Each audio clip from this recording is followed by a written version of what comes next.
대속제일은 안식일 중에 안식일인데 그래서 아무 일도 하면 안 되는데 스스로 괴롭게 하는 거는 그 두 번 반복돼서 나오잖아요. 23장에도 그렇고. 그래서 이 스스로 괴롭게 한다는 거가 어떤 의미일까? 일단은 가장 기본적으로는 금식하는 것과 나를 위하여서 유익한 걸 하지 않고 나의 어떤 편한 것들을 선택하지 않고 스스로 그렇게 하는 것을 이야기한다고 보통 이야기하는 것 같아요. 그리고 더 중요한 거는 이제 사실 이게 또 어떤 단어를 생각해 보면 좀 연결될 수 있냐면 시편 132편을 보면 이렇게 시작해요. 시편 132편에 보면 이렇게 이야기하죠. 여호와여 다윗을 위하여 그의 모든 근심한 것을 기억하소서. 이 여기서 근심한 것이라는 것도 이게 지금 사실 같은 단어거든요. 테아나 다윗이 근심한 것이 이제 콜, 우노토 이게 아인, 눈, 헤이, 아나 이게 뭐 근심한 것도 있지만 이게 occupied 또는 be busy with 그 일에 완전히 내가 종속된 거예요. 그리고 그 일에 집중을 다 하는 거예요. 그래서 내가 다른 일에 신경 쓰지 않고 오직 그 일에만 완전히 매여 있는 상태를 이걸 이야기하는 거예요. 그래서 물론 이 자기 자신을 괴롭게 한다라는 것은 금식을 한다라고도 일단 생각해요. 왜냐하면 이 날 금식 대속제일을 다 금식하는 날이기 때문에. 근데 사실 그거 수준을 넘어서 금식하는 것뿐만 아니라 금식한다라는 거는 내가 먹는 거에 대한 것을 내가 시간도 안 쓰고 신경도 안 쓴다고 거기에 대해서 다 모든 걸 끊는 거잖아요, 맞죠? 뿐만 아니라 이 대속죄일에 이루어져야 될 일에 하나님이 하실 그 일에 하나님이 대속죄일에 하나님이 하실 그 일을 하나님이 이루시도록 물론 나는 아무것도 안 하지만 다른 것은 다 손 놓지만 이거 하나만 딱 내가 아큐파이드 되는 거죠. 내 이거 하나만 내가 뭐든지 전념하고 이거 하나만 집중하고 하는 그 상태. 이게 이제 괴롭게 하다라는 스스로 괴롭게 하다라는 이 단어가 이렇게 이해돼야지 더 맞는 것 같아요. 근데 그런 거 있잖아요. 어, 너무 한 가지 맡겨진 그 일에 너무 충성스럽게 최선을 다 하다 보면 옆에 있는 사람이 볼 때는 너무 고생스러워 보이는 거죠. 너무너무 최선을 다하고 너무너무 집중을 다하고 하니까. 근데 이 대속죄 일에 이러한 명령이 떨어졌는데 근데 정말 이 대속죄 일에 진짜 실체가 이루어지는 그 날에 그 누군가는 그 날에 하나님이 이루실 그 일이 온전하게 오차 없이 이루어지겠죠. 하지만 하나님께서 이루실 그 일이 온전하게 이루어질 수 있도록 이 땅에서 누군가가 완전히 그것을 협력하고 100%딱 집중하고 스탠바이 할 뿐만 아니라 거기에만 딱 집중하는 거죠. 다른 거 하나도 돌보지 않고. 그것이 누군가의 입장에서 본다면 저렇게 집중되어서 저렇게 하는 게 엄청 수고하고 괴롭겠다라고 생각되어질 만큼 내가 거기에 완전히 전념하는 것이죠. 이 똑같은 단어가 다윗이 시편 132편에 보면 다윗이 여호와여 다윗을 위하여 그 다윗이 그 모든 근심한 것을 기억하소서 하는데 다윗이 여기 근심한 것이라고 했지만 다윗이 완전히 그 하나를 이루기 위해서 완전히 집중하고 누가 볼 때는 다윗 정말 저게 완전히 지금 올인해가지고 완전히 빠져 있고 저것만 신경 쓴다. 저기에만 몰두하고 있다. 모든 에너지가 지금 다 저기 집중되어 있다라고 다른 사람이 말할 만큼 다윗이 그랬다는 거예요. 뭐를 위해서? 사실은 이제 결론적으로 말하면 예루살렘에 성전이 세워지고 예루살렘에 법궤를 모시고 또 예루살렘이 여부수 족속에 의해서 점령되어 있는 상태지만 그걸 점령하고 그래서 그것을 자기의 수도로 삼고 그럼에도 불구하고 아직 완전히 점령되지 않은 오르난의 타작마당 여부수족의 오르난이잖아요. 그들이 아직 거기 차지하고 있는 그 영역을 얼마나 다윗이 고민했겠어요. 성경이 그 자세히 이야기하지 않지만 다윗은 사실은 자기는 백향목 궁에서 살았잖아요. 그리고 하나님의 법궤는 그냥 텐트에 있는 거죠. 그걸 가지고 이야기했잖아요. 선지자한테 그 마음을. 그런데 그 말에 보면 다윗이 내가 성전 짓겠다 이런 말 한 것도 아니고 뉘앙스만 살짝 비쳤어요. 근데 원래는 이제 나단 선지자가 당신의 마음에 있는 것을 다 하십시오라고 말하고 놓고 뒤로 돌아 나가는데 하나님이 이제 나단 선지자에게 말하는 거죠. 그래서 다시 돌아가서 하나님 이렇게 말씀하셨습니다. 당신이 성전 짓지 않고 당신의 아들이 짓고 그리고 하지만 당신의 혈통 중에서 통치자가 끊이지 않을 것이고 다윗의 언약이죠. 이런 이야기를 쭉 하는 가운데 하지만 다윗은 내가 성전 못 짓는구나 해가지고 거기서 멈춘 게 아니라 오히려 자기가 할 수 있는 준비를 더 해준 거죠. 솔로몬을 위해서 더 해준 거죠. 근데 그런 다윗의 입장에서 생각해 볼 때 지금 성전을 지어야 할 그 모리아산, 다시 말하면 우리 조상 아브라함이 이삭을 번제로 드렸던 저 장소는 아직 우리가 차지하고 있지 못한 거야. 이게 전부 지금 다윗 왕국인데, 전부 다 이스라엘인데, 근데 아직 이상하게 민감하고 좀 예민한 문제가 되어서 아직도 저 여부스족의 오르난이 저 자리를 차지하고 있고 저 자리에서 다장마당을 쓰고 있고 저 자리를 주장하고 있어. 근데 이거 뭔가 이 애매한 어떤 상황 때문에 그들을 막 밀어내지도 못하고 그들이 공존하고 있는 그런 상황 속에서 다윗이 이걸 얼마나 기도했을까. 말은 못하지만 밖으로 말하지 못하잖아요. 민감하고 예민한 문제니까. 하지만 누구에게도 막 거론하기도 힘들지만 다윗은 저 장소가 확보돼야지 저기에 성전이 세워지고 저 자리에 우리 조상 아브라함이 이삭을 번제로 드렸던 저 자리에서 제단이 세워져야 될 텐데 이걸 늘 완전히 이거는 아나의 이제 수동 푸알 형태죠. 수동 형태죠. 거기에 완전히 전념되고 몰두되어 있다가 너무 전념되고 몰두되다 보니까 그것이 있잖아요. 다른 사람이 볼 때는 정말 근심하는 것 같고 고통스러워하는 것 같고 괴로워하는 것처럼 보일 수 있을 정도였다는 거죠. 이 어쨌든 이 아나라는 이 단어가 스스로 괴롭게 하다라는 이 단어로 이제 레위기에서 2번 나오죠. 2번 나오나요? 16장에도 2번, 23장에 또 대속죄일 이야기할 때도 또 2번 나오는데 스스로 괴롭게 하다라는 것이 레위기 23장에 7절기 설명하는 장인데 그 장에서 대속죄일 설명할 때 또 2번 나오네요. 27절, 28절. 그리고 이미 7절기를 설명하기도 전에 23장에서 7절기를 설명하기도 전에 16장에서 이미 대속죄일을 지금 설명하고 있어요. 따로. 근데 거기서도 대속죄일에 대해서 29절과 30절에 2번 또 스스로 괴롭게 하다라는 이 단어가 쓰여졌습니다. 근데 지금 이제 방금 설명했던 대로 스스로 괴롭게 하다라는 단어는 이 날에 이루어질 일이 완전히 이루어지고 온전하게 성취될 수 있도록 그 일에 완전히 전념하는 뜻입니다. 그 일에 완전히 사로잡히고 완전히 아큐파이하고 이 날에는 다른 거 아무것도 하지 말고 이 일이 이루어지기 위해서 모든 것에 손대라. 그래서 어떻게 보면 큰 안식이기 때문에 아무것도 안 한다라는 생각을 할 수 있지만 내가 해야 할 일을 아무것도 안 하는 거지 사실 하나님이 하실 일이 완전히 이루어질 수 있도록 거기에 전념하라는 뜻이 여기서 말하는 스스로 괴롭게 하라는 뜻이죠. 네, 너무너무 좋은 질문이었습니다. 그렇죠? 금식은 또 대속죄일이기 때문에도 금식이지만 또 사실은 뭐 밥해 먹고 뭐 이런 거에 음식 먹고 뒷정리하고 청소하고 이런 까지도 이날은 다 빼고 그냥 여기만 딱 집중하게 전념하게 한 것도 또 그런 의미로서 볼 수 있을 것 같습니다. 그래서 이 안식일은 뭔가 다 멈추고 쉬고 뭔가 굉장히 우리 편에서는 뭔가 수동적인 느낌이 많이 드는데 이 안식일 중에 안식일인 이 대속죄일은 그냥 하나님 입장에서 보면 그 어떤 날보다 가장 적극적인 날처럼 그 인류를 위한 그 속죄를 이루시는 대속을 이루시는 그날 진짜 그 욤키푸르잖아요. 덮으시는 날이잖아요. 그래서 그런 어떤 이미지 그래서 가장 큰 안식일인데 하나님은 정말 가장 적극적으로 일하시는구나. 생명을 위해서, 구원을 위해서.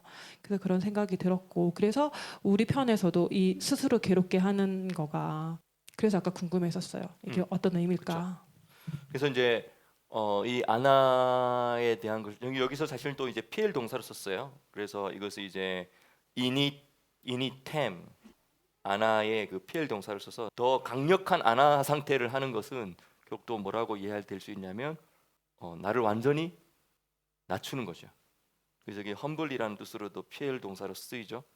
그래서 네, 나를 완전히 낮추고 나 스스로는 내 스스로 할 수 있는 모든 것들을 내가 할 수 없는 상태로 만들어 놓고 온전히 주님만 일하시도록 딱 하는 거죠. 이게 딱 어떻게 보면 섬기는 거죠, 그렇죠? 주님이 하실 일을 주님이 하시도록 우리가 딱 스탠바이한 그 상태도 생각나는 것 같아요. 또 경배도 생각난다 맞죠?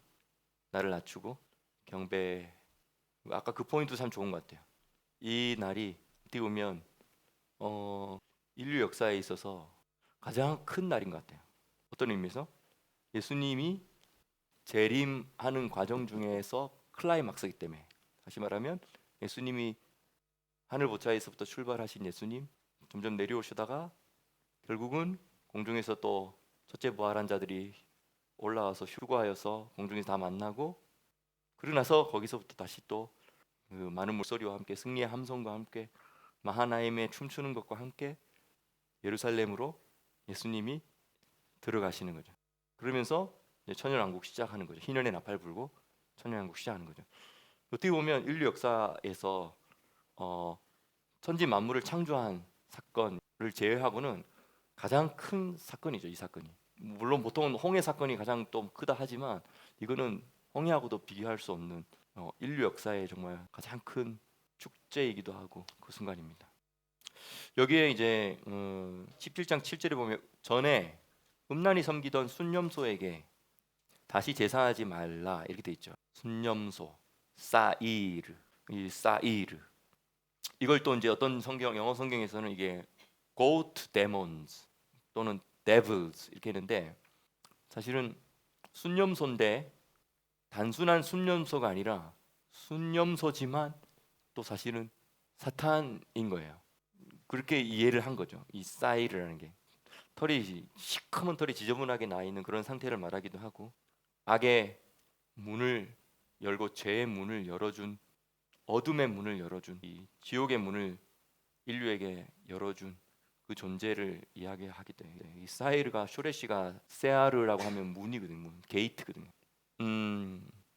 근데 이게 또 아까 이제 이 레위기 17장 7절에 있는 이 순념소에게 섬기던 것처럼 그렇게 제사하지 말라 했는데, 이게 또 이제 16장에도 이 지금 아자젤에게 보내는 염소 이거 이야기할 때도 이 염소가 또 여기서 말하는 순념소 사이르랑 똑같은 단어예요.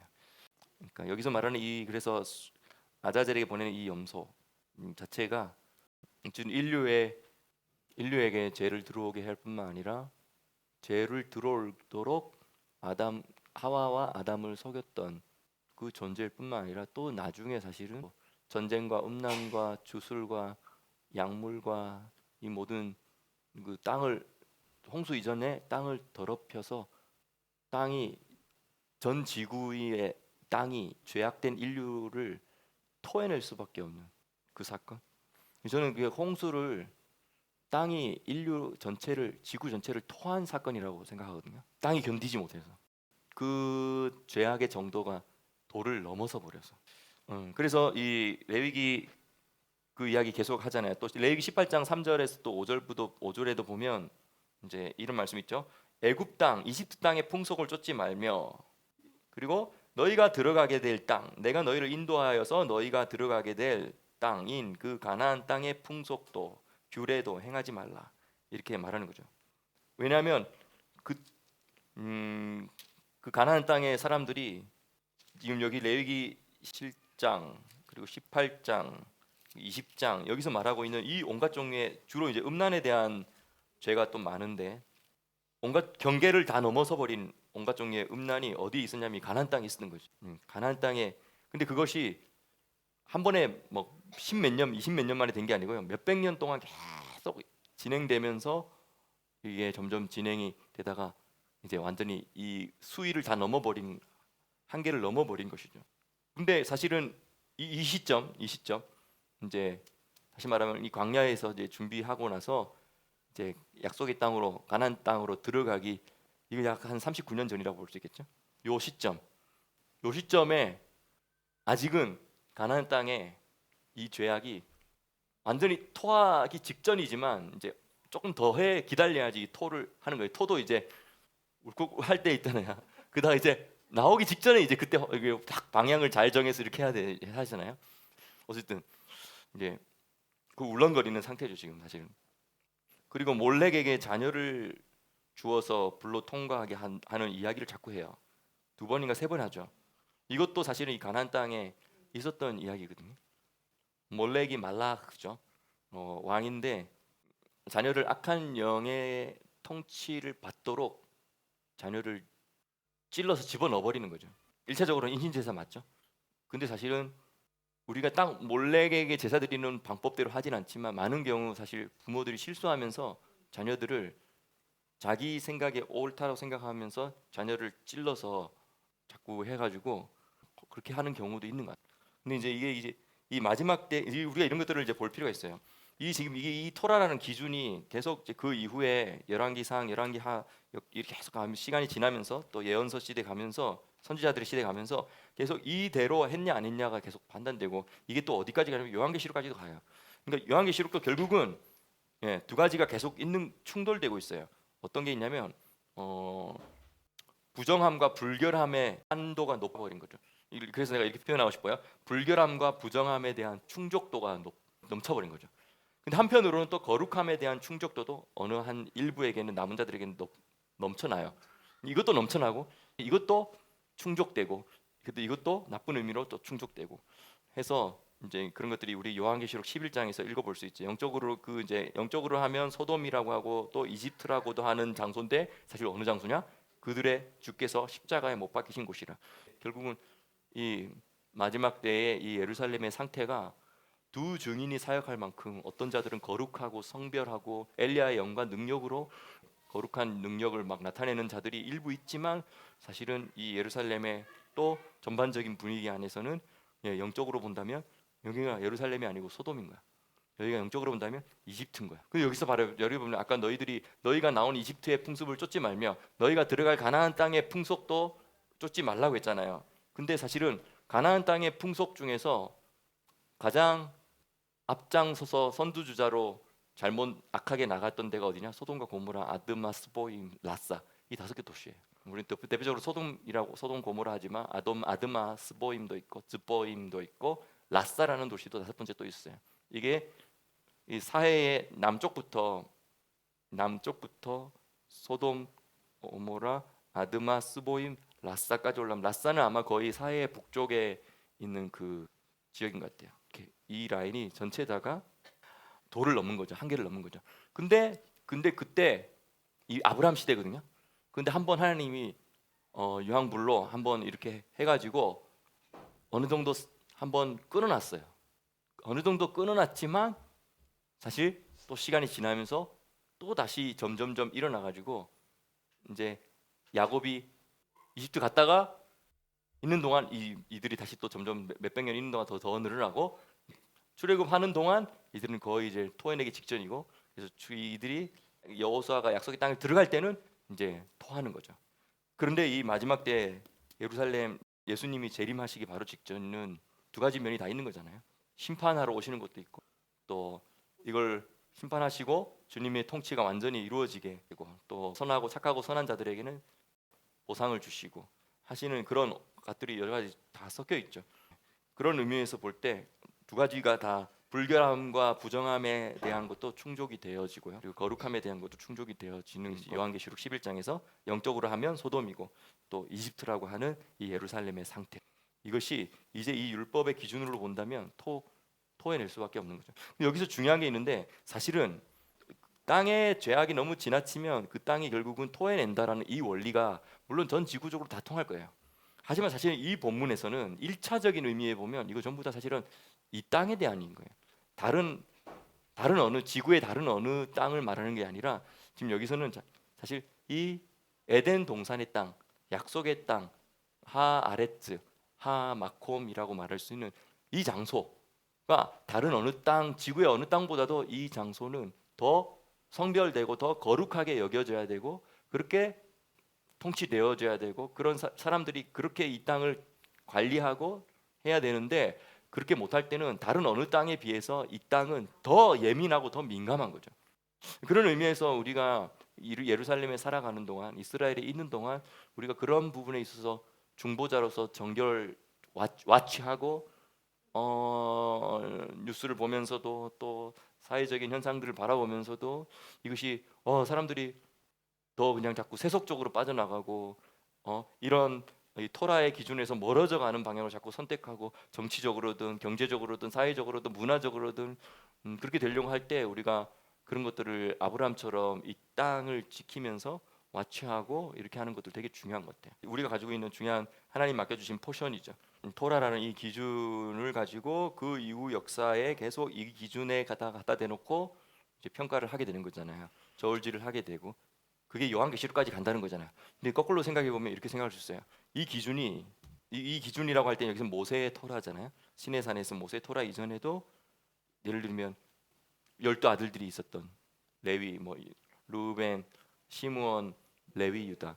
이때 사람들에게도 또 그 이전에 뭐 야곱이든 이삭이든 아브라함에게도 이 하나님의 이 토라라는 어떤 기준이 또 특별히 여기는 뭐 특별히 이제 성윤리에 대한 부분들도 많기도 하고 또 뭐 이렇게 우상 숭배나 어쨌든 악한 영들에게 자녀를 내어주지 않는 것들이나 이런 것들도 많기도 하고 마법이나 강신술 뭐 이렇게 점치는 것 이런 것도 하지 말고 부모를 공경할 것, 노인들을 공경할 것, 타국인들을 학대하지 말고 타국인들에게 여유롭게 대할 것, 또 도량들을 사용할 때 정확하게 할 것, 거짓말하지 말 것, 속이지 말 것, 이웃을 압제하지 말 것, 귀먹은 자나 소경을 학대하지 말 것, 재판할 때 공평하게 공정하게 할 것, 돌아다니면서 험담하지 말 것, 형제를 마음속으로 미워하면서 하지 말 것 등 이런 온갖 종류의 또 근친 뭐 이런 것들도 이야기하고 있고 등등